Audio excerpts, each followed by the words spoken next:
นุกคืนเพลงเสียงเพลงมันเล่งแววมาขอเชิญทั่วหน้าเข้ามาสุขสันต์หันษา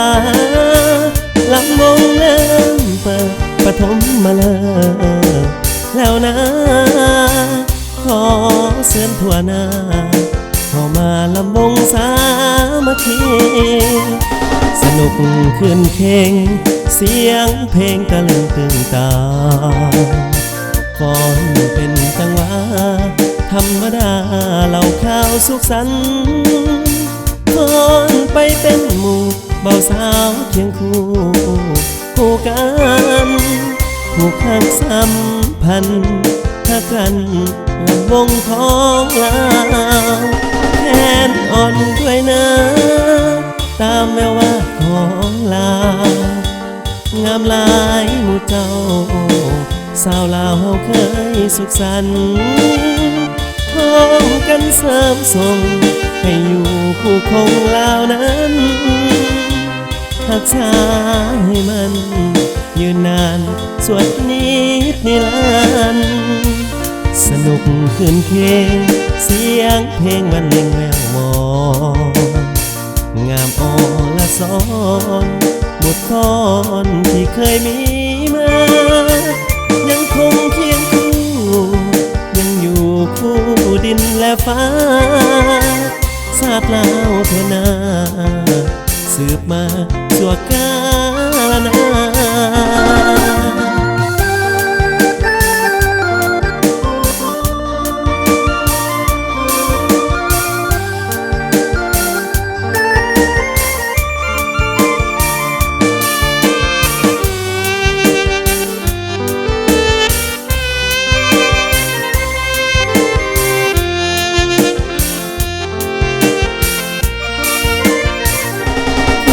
นอ่อนด้วยนะ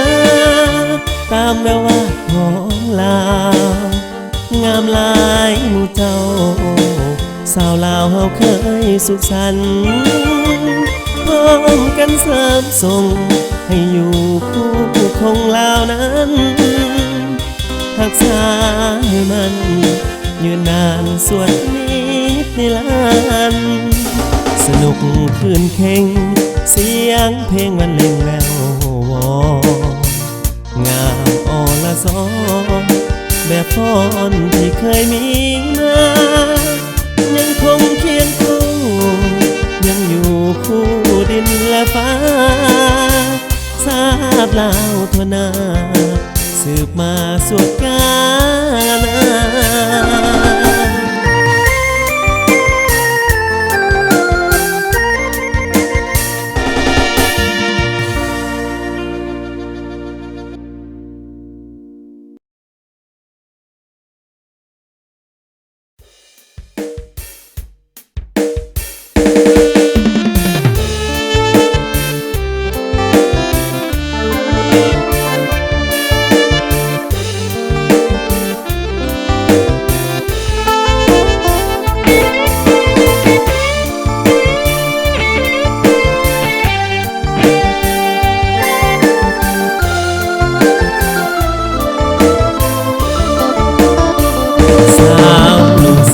น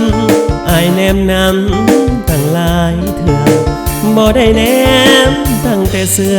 น้องงามบ่เบื่อสาวนุ่งเสื้อดำเสื้อเขียวเสื้อลายให้ว่างามหลายก็ตามแต่อายนี่คิดอำลำน้ำสาวเสื้อดำบ่มียามเศร้าสิว่าจังไหนบ้านอยู่ไสบอกอายแด่พอได้ไปยามไปแวะเห็นหน้าพ่อแม่เพื่อถามข่าวมีแฟนหรือยังหรือห่วงใจนะยังว่างเปล่ากรุณาเถิดน้องสาวขอให้น้องเมาอย่างเปิดใจนุ่งเสื้อดำสร้างมางามแต่เตี้ยขอจับเปิงแดกวันตาน้องซื้อมาเท่าใดจับเสื้อหลอกน้องสิบ่แต่ต้องถึงข้างในหากวัดน้องมากลายสิ ซื้อมาให้อีกจาก3 เทื่อสาวหนุ่มเสื้อดำอายขอนำเมื่อส่งสิได้บ่น้อคิวกงบ้านท่าบ้านทงอายก็บ่ถือหากน้องสนใจไอ้สิไปเป็นมือปืนป้องกันทั้งเว้นทั้งคืนบ่ให้ไผฟื้นมากวนใจนา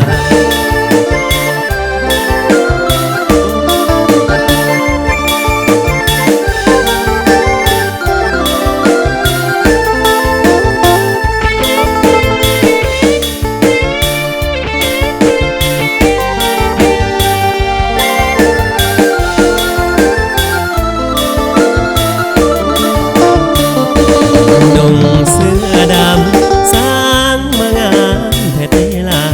ขอจับเบิ่งแน่ควันตาน้องซื้อมาราคาเท่าใดจับเสื้อหลอกน้องสิบ่แต่ต้องถึงข้างในหากว่าน้องมักหลายสิซื้อมาให้อีกจาก3 เทื่อสาวหนุ่มเสื้อดำอายขอนำเมื่อส่งสิได้บ่น้อคิวกงบ้านท่าบ้านทงอายก็บ่ถือหากน้องสนใจไอ้สิไปเป็นมือปืนป้องกันทั้งเว้นทั้งคืนบ่ให้ไผฟื้นมากวนใจนา